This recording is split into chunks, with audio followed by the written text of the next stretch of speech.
When people talk about horror movies, the same franchises always come up. Scream, Halloween, The Conjuring, It the Clown, the Winnie the Pooh one.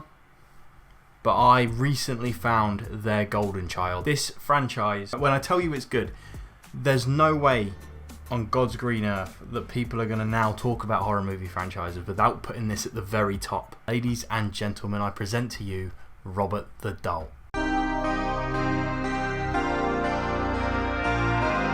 So the other week I was bored, scrolling through Netflix, trying to watch a movie. I decided actually tonight I'm in the mood for a horror. And you know, the classic movies came up and I thought, yeah, no, I could do, but I'm not really in the mood for them. And then I locked eyes with our boy Robert. I saw his beautiful, slightly cloudy eyes and I was hooked.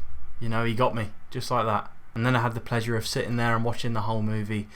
And by the time I'd finished, I knew I could not keep this to myself. So that's why today I wanted to go through the first one with you, just to show you just how good movies can be. The movie starts showing us a family who have clearly been through something traumatic. This bloke's having a conversation with one of our main characters. She's called Agatha. And he's like, oh, I think me gaff's a bit haunted. Agatha says, nah boss, I don't think so. I think your problem's that freaky little doll over there. And that's all we see of that family really. Or is it? Now we venture over to the family we'll be spending the rest of the movie with. The Ottos. Agatha's doing her job just as per usual, but she can't find the dustpan and brush. Now Agatha's out the room, our married couple have a conversation. They're like, she's lost the fucking plot. She couldn't find the dustpan and brush, mate. She's got to go. So now, because Agatha couldn't find the dustpan and brush, she's gone. They even accused her of being senile. Agatha's getting a little senile. She couldn't find the dustpan and brush. You know what I mean? Maybe there's something else could have happened that was probably a bigger deal to then get rid of it. But no, whatever. I don't make the rules. Bevo does. She goes into a dark room and cries for a bit. And then she starts this weird like seance-y thing and unleashes Robert the Doll. As we saw at the start, this doll not got the best of intentions. So what does she do? Gifts the kid the doll. Luckily Jean's like, oh, he's wicked man, I like him, I'll keep him. So now Jean's got a new best mate, our boy Robert. Now it's time for our first jump scare of the movie. Agatha goes to say goodbye to this mother who's just sacked her and catches her off guard.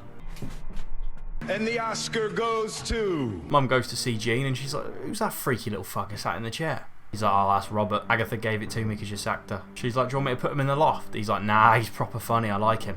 Is that so? Dad gets home from work. She's like, go see who Jean's playing with. Got a new mate, innit? He walks in and sees Jean's with a doll. He's like, Jean, you play with dolls, mate? Jean's like, yeah, I don't usually like them, but this one speaks to me. I don't usually. But he's different. He talks to me. Red flag, no? His dad's like, he speaks to you. He's like, yeah. He's like, oh, nice one, no worries. See you later. Dad goes downstairs. He's like, I think my son's gay. He's playing with a doll. Yeah, no, you picked up the right thing from that conversation, mate. Don't worry about the fact he's conversing with this little fucker. Worry about who he's into at 10 years old. Night time comes around and Robert decides, you know what? I don't really know the place very well. I'm going to go up and have a little walk around. Jean's mum is a ruckus, so she heads downstairs. Lo and behold, sugar everywhere. What's in the sugar? Tiny little footprints. Tiny. Maybe this big. Maybe. Like realistically, in that space, there's only one thing in the whole house that has feet that fits in that space. You know what I mean? Fits in that footprint. So naturally in the morning, she's like, Jean, mate, why'd you spill my sugar? He's like, well, it wasn't even me. It was Robert. Jean, mate, stop being a dick. And our boy Jean takes the blame for Robert for the first time. Next night, same happens again. She hears a ruckus, goes downstairs. Rob's ruined her painting. And again, tiny, weeny little footprints. This time filled with paint. She's like, Jean, mate, stop being a dick. He's like, it wasn't me, it was Robert again. I saw the footprints, Jean! They're not mine. Oh, then whose are they? Robert's. Oh, stop being so ridiculous! Screaming at your kid. Yeah, normal. Meanwhile, Robert sat in the chair with paint on the bottom of his Air Max 95s and no one gives a shit. Now Agatha's gone, the family need a new cleaner because, you know, who wouldn't when you only live with 3 people, I suppose. Anyway, she's walking around the house and she sees Robert sat in the chair and she's like, ugly little rat that is. She then walks away and starts cleaning a different bathroom. Lo and behold, bosh, Robert. Instead of, I don't know, throwing Robert out the window or putting him on a fire pit at this point, she just puts him back in his chair ever so delicately. I don't know, I guess inanimate objects just move in this universe. But Robert hasn't let it go. Still offended by her verbal jibes, he opens the door and drop kicks her down the stairs.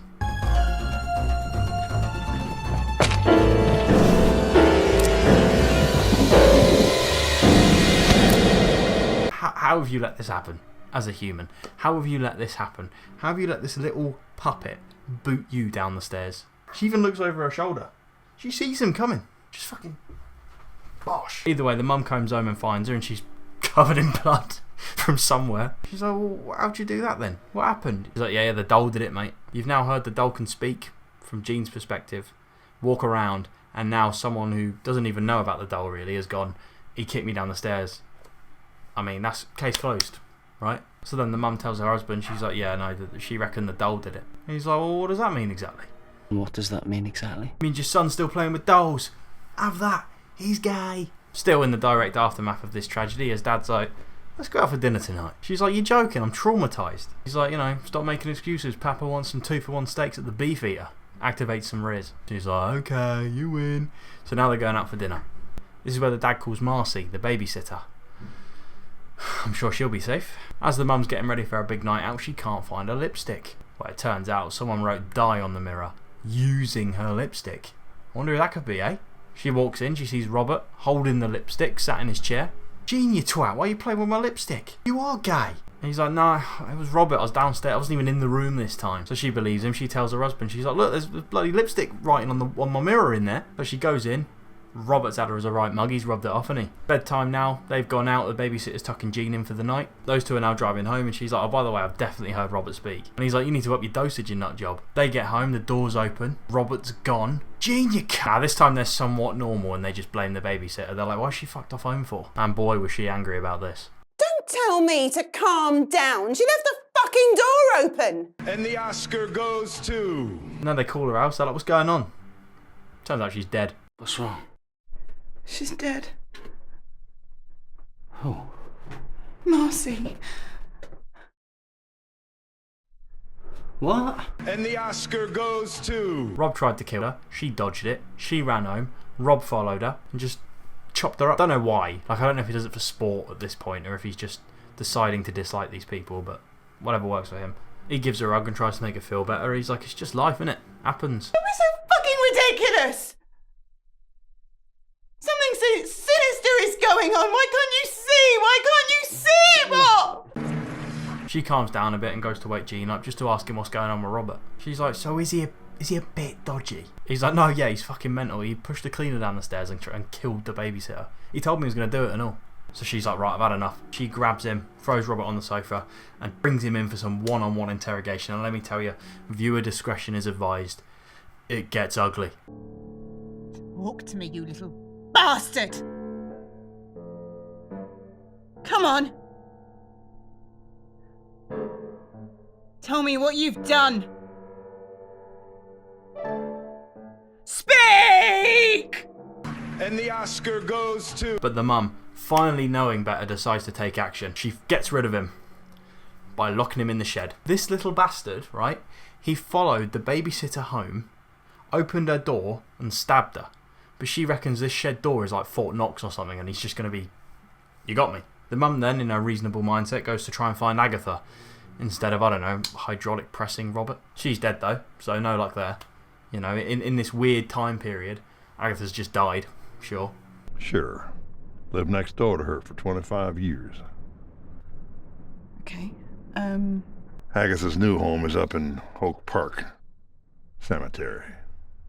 do you mean she's dead? The husband being at home sees the shed door open. He's like, oh, that's a bit weird, isn't it? Turns out Robert's got out. We see from these phenomenal Robert shots of him in the bush and then scuttling his way on into the house. Meanwhile, Mum's found her way into Agatha's house, so she's having a little snoop around to try and find where she was before all of this to see if there's a history. She found out there was a family before, so we go and have a look. It's the people from the beginning.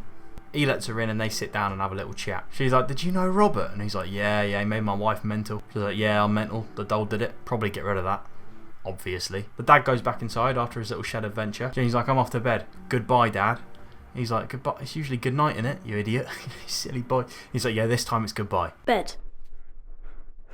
Goodbye, Dad. Usually we say goodnight, Jean. I know. But this time it's goodbye. So he just stays seated. This man has no survival instincts whatsoever. Meanwhile, Jen is making phenomenal progress with the other possessed lady. Jenny, you and your husband are in grave danger. I locked him in the shed. That's not enough to contain this evil spirit! She's like, I'd probably go home if I were you. I reckon Robert's about to kill your partner. The dad, despite his son literally just saying goodbye to him, is like, I'm going to stay put, get some work done, just chill here. But little does he know Robert is sneaking up on him in his size 0.5s. Bosh! Robert strikes again. She comes home, sees her husband on the floor, just unconscious, head bleeding. What does she do? No, I'm joking. She runs upstairs, banging on Jean's door. Jean, your doll's a wanker, mate. Robert's like, oi! And then just starts walking her down. Oh, no, I'm sorry. It's so good. Like, you know they're manually moving his legs as well to make him do... Oh, it's so good. Robert walks her down using nothing but aura, and she just kind of stands there and falls back against the wall. On a reel. Boot the fucker now, no? Like, you've got... I promise you have the advantage. Boot him. Jump him. Grab him. Like, he's a little doll. He's about to home run Mama Bear, but luckily... Dad wakes up just at the right time, and MW2 final mission throwing knives him on the top of the stairs. The family is now safe. 3 weeks later, they're like, Rob's gone. We're a family again now. Life's good. But are they? Because Mum's cooking and she's noticed that a knife is missing. Someone's sneaking up on our man as he's running his bath. He's back. Our boy survived. One in the bank for Jean? Boom. Cinema. Masterful ending. Robert cursed our boy. The family are in tatters. And they deserve to be, because none of them have any survival instincts whatsoever. As a movie, you have to ask two questions. Firstly, how does this thing exist? How is it real? Who greenlit it? And secondly, how did this one get made? And then they went, actually, we need 4 more. 4 more of these movies.